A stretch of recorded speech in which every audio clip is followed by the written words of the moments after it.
Peggy 18. The North is a dangerous place for small buggies like yours. Afraid you're gonna need something with a little more muscle.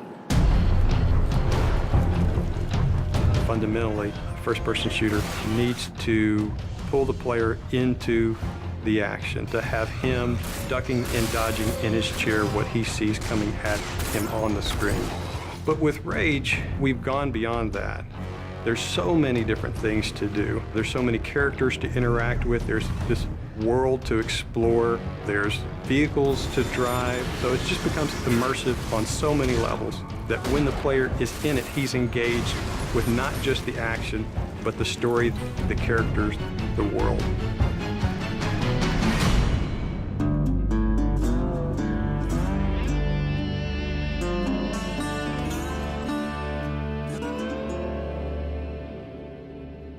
The wasteland in Rage is kind of like a plate that the rest of the game sits on.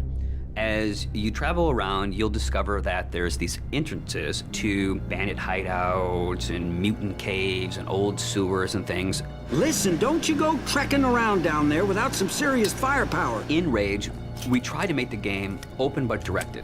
Player choice is very important in Rage. The wasteland is more than just a setting for the story. It's its own gameplay level, for lack of a better word. It's the thing that stitches the story and it stitches the action all together. We want you to follow this action movie experience, but we allow you some freedoms to kind of explore different things. Each of the missions does kind of surround the story. For instance, we have an electrobolt for the crossbow weapon. Electricity, water, that makes sense. Well, Wellspring sits on top of a well. So the obvious gameplay thing is here, okay, you shoot the electrobolt in the water. It electrifies anybody that's in the water and they die. As you travel through the wasteland, you meet very interesting, very over-the-top characters. Great! Muy bueno! We are simpático, eh? And we feel that creating memorable characters that offer you memorable missions really kind of helps drive the whole experience forward. The interactions that the player will have with these characters should hit something in the emotional nerve of the player. So we've gone that extra distance to make key characters really feel alive.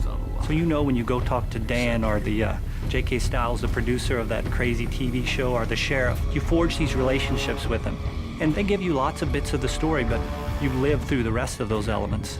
We felt that crafting interesting people made everything fit together. I know you got questions, but we gotta get moving. You're driving across these landscapes and you're going visit people here and they're giving you jobs to do. So I hear you have a message from our friend Dan. Let's have it then.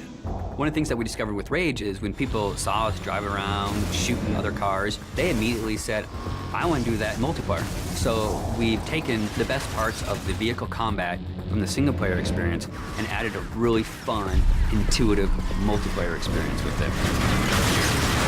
We also have this cooperative style gameplay that allows a player to get with a friend, run through a level that's maybe changed a little bit from things that they've seen in the game, and then we roll a little bit of fiction into that. So it's taking all the kind of visceral, in-your-face action, but you're doing it with a buddy.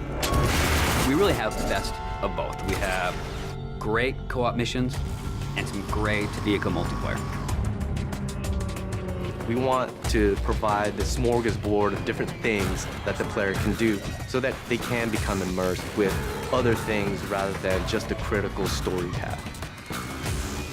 But if you want, you can go to the store, get a couple more grenades, outfit yourself with some new ammo types, jump back in the car and head for the next action. And we're okay with that.